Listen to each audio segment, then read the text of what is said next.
Hello students, आप लोगों का फिर से स्वागत है एलिमेंट्स एजुकेशन के एक न्यू से वीडियो में।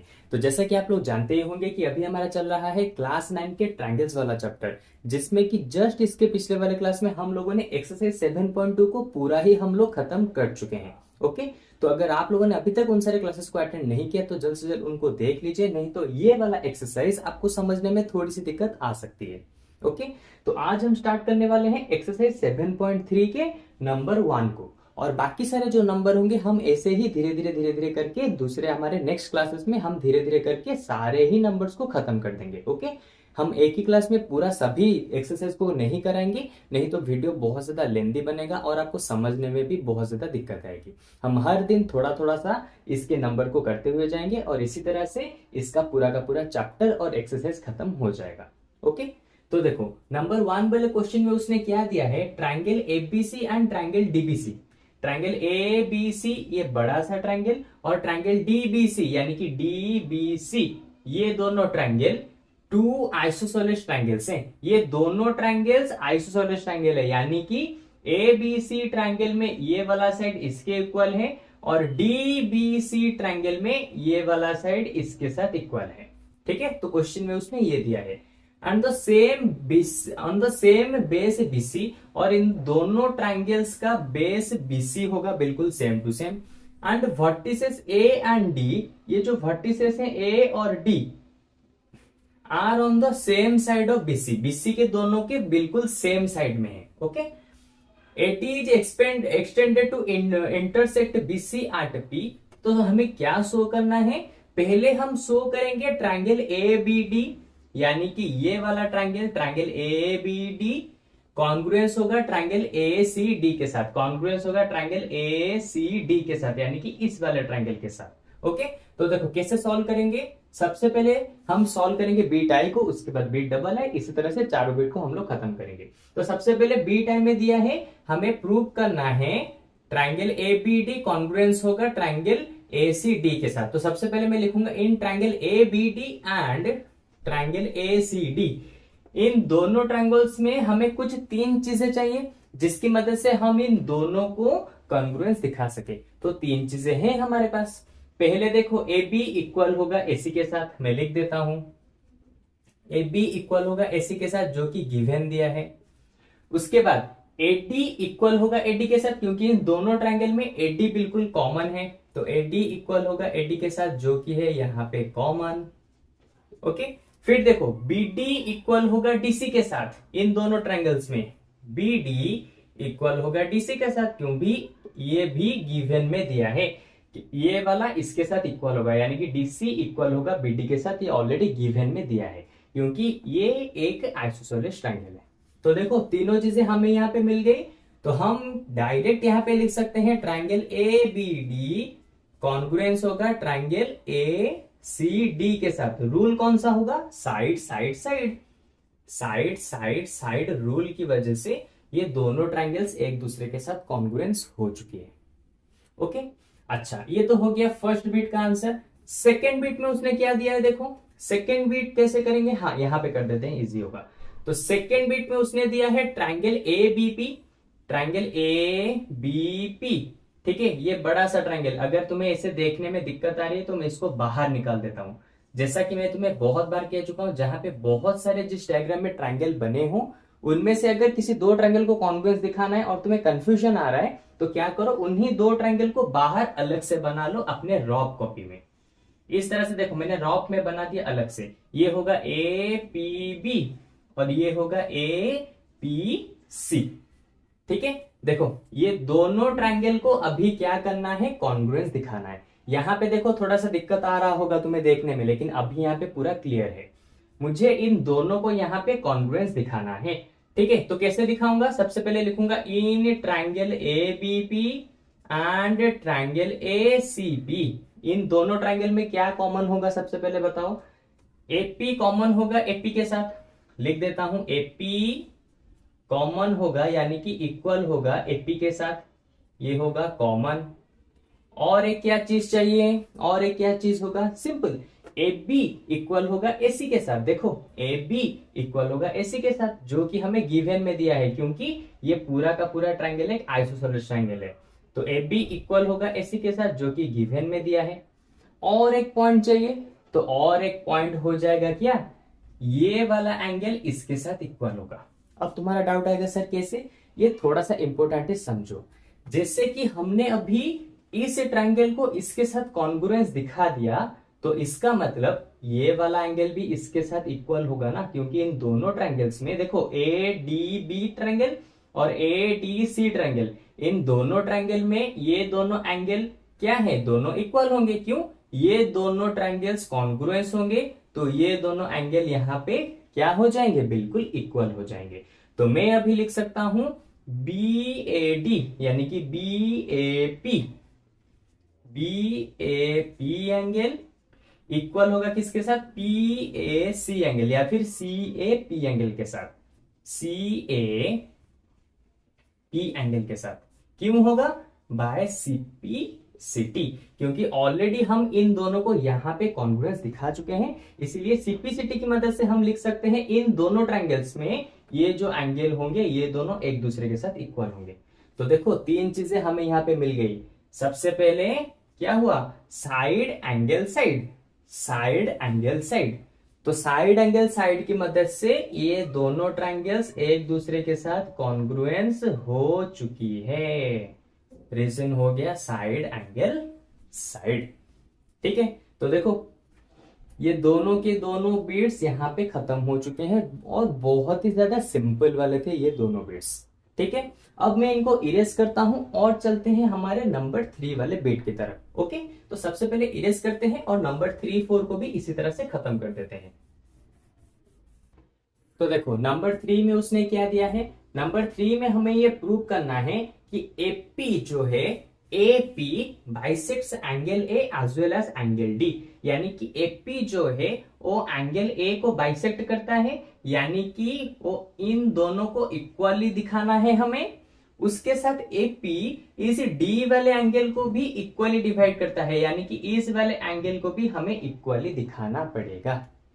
ठीक है, इस एंगल को इसके साथ इक्वल दिखाना पड़ेगा, तभी जाके ये प्रूव होगा कि एपी इस एंगल को बाइसेक्ट करता है।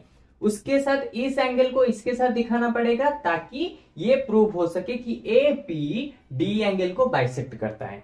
ओके, तो देखो सबसे पहले बी ए पी यानी कि ये वाला एंगल इक्वल होगा इस वाले एंगल के साथ। क्यों इक्वल होगा, angle B A P equal होगा एंगल सी ए पी यानी कि इस वाले एंगल के साथ। क्यों इक्वल होगा, बाय सीपीसिटी। अरे सिंपल सी चीज है, हमने इन दोनों ट्रायंगल्स को अभी अभी इक्वल दिखाया ना, सॉरी कॉन्ग्रुएंस दिखाया ना इन दोनों ट्रायंगल्स को। कौन से ट्रायंगल, ए बी पी और ए ये पी ये सी। देखो ए बी पी और A C P, A B P और ए सी पी ट्रायंगल को हमने कॉन्ग्रुएंस दिखाया, तो इसका मतलब ये वाला एंगल इसके साथ इक्वल हुआ ना, अभी मैंने जस्ट थोड़ी देर पहले बताया। तो इसका मतलब बी ए पी इक्वल हो गया सी ए पी के साथ। ठीक है, तो अगर ये दोनों इक्वल हैं तो इसका मतलब एपी ने ए एंगल को इक्वली बाइसेक्ट किया है। बाइसेक्ट का मतलब होता है जब किसी एंगल को, मान लो ये वाला एंगल है, कोई एक लाइन यहां पे गया और उसने क्या किया, उन दोनों एंगल्स को इक्वली डिवाइड कर दिया, उसका मतलब होता है बाइसेक्ट करना। बाइसेक्ट का मतलब होता है इक्वली डिवाइड कर देना। ओके, तो ये पहली चीज प्रूव हो गई कि एपी ने ए एंगल को इक्वली बाइसेक्ट किया है, पहला वाला चीज प्रूव हो गया।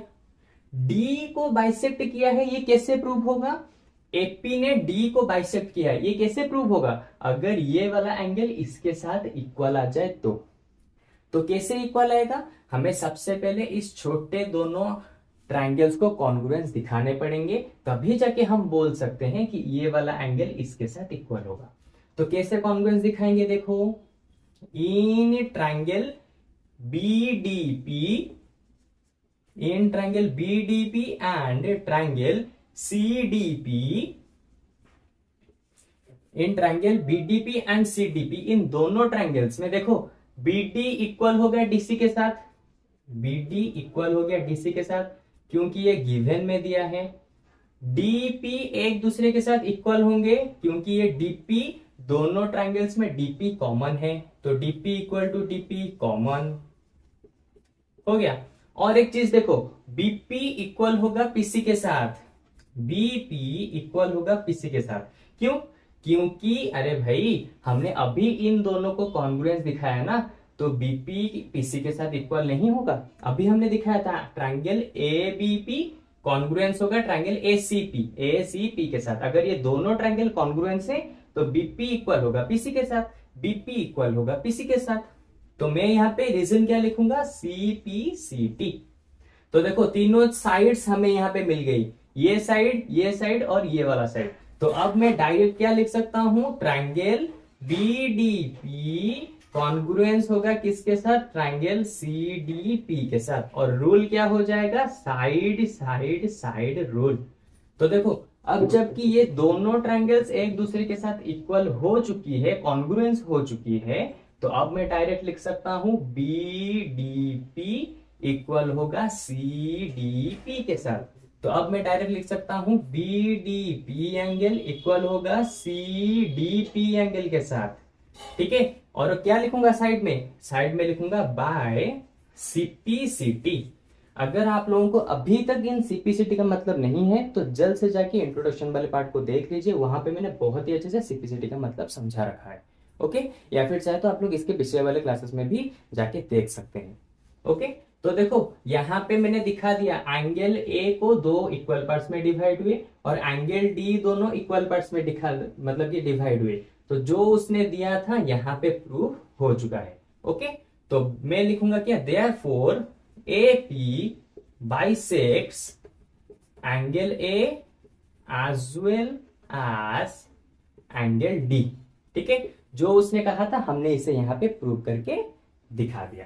अब चलते हैं नंबर 4 की तरफ, लेकिन उससे पहले मैं थोड़ा सा इसे इरेज कर देता हूं और जगह बना लेता हूं हमारे नंबर 4 के लिए। ओके, तो देखो नंबर 4 में उसने क्या दिया है, AP is the perpendicular bisector of BC। तो हमें नंबर 4 में ये प्रूव करना है कि BP इक्वल होगा PC के साथ, और इसके साथ ये भी प्रूव करना है कि यहाँ पे ये 90 डिग्री बनाता है। ये वाला होगा 90 डिग्री और ये वाला होगा 90 डिग्री। ठीक है, AP जो है BC को इक्वली डिवाइड करता है और यहाँ पे 90 डिग्री वो क्रिएट करता है।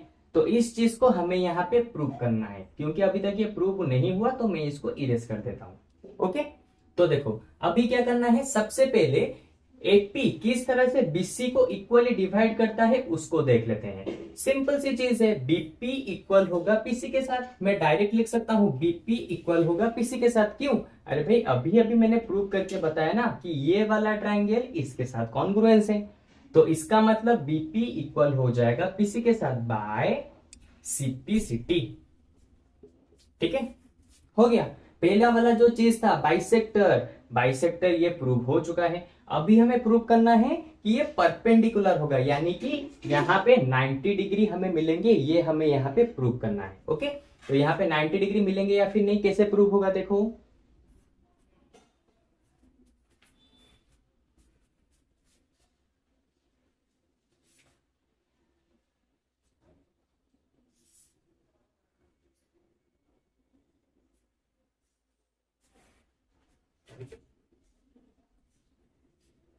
मैं क्या करता हूं, इन दोनों ट्रायंगल्स को, इस वाले ट्रायंगल को सॉरी इस वाले एंगल को और इस वाले एंगल को 5 और 6 लेट कर लेता हूं। ओके, ये वाला एंगल का नेम है 5, इस वाले एंगल का नेम है 6।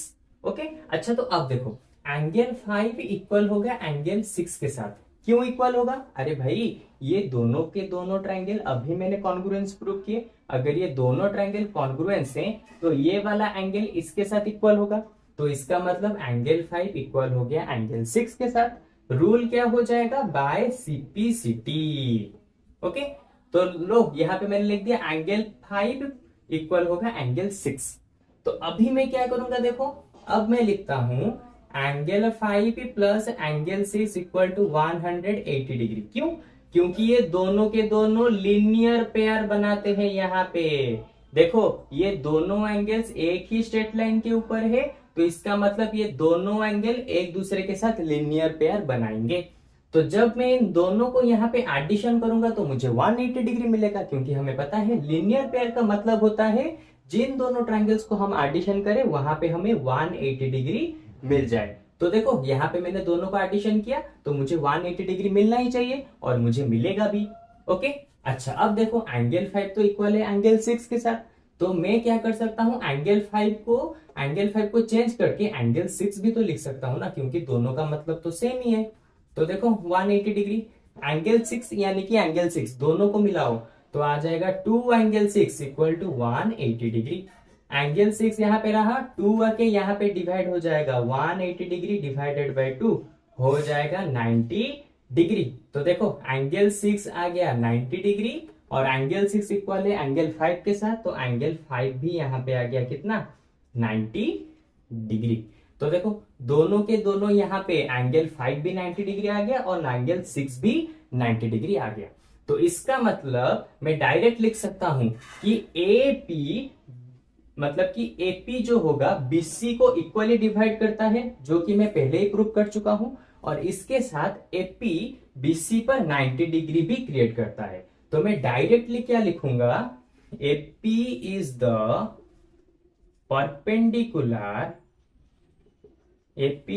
Perpendicular bisector of BC। जो उसने प्रूव करने के लिए कहा था हमने उसे यहाँ पे प्रूव करके दिखा दिया। ओके, तो चलो आज के क्लास में हम लोगों ने ट्राइंगल वाले चैप्टर के एक्सरसाइज 7.3 के नंबर 1 को पूरा ही खत्म कर लिया, और इसके आने वाले जो क्लासेस होंगे उसमें हम नंबर 2, 3, 4, 5 इन सभी को एक एक करके खत्म करते हुए जाएंगे। ठीक है, तो चलो आज के क्लास में बस इतना ही। अगर तुम लोगों को क्लास बहुत अच्छा लगा तो बहुत अच्छी चीज है, लेकिन फिर भी अगर कुछ भी डाउट है तुम्हें इसके अंदर तो मुझे कमेंट सेक्शन में बता दो, मैं इसके रिलेटेड एक और न्यू से क्लासेस अरेंज करके तुम्हारे सारे डाउट्स को क्लियर करा दूंगा। ओके, तो चलो आज के क्लास में बस इतना ही। अब हम लोग मिलेंगे इसके जस्ट एक न्यू से क्लास में, और इसके बाकी सारे नंबर्स को हम दोनों मिलकर एक साथ खत्म करेंगे। ओके, तो चलो बाय बाय।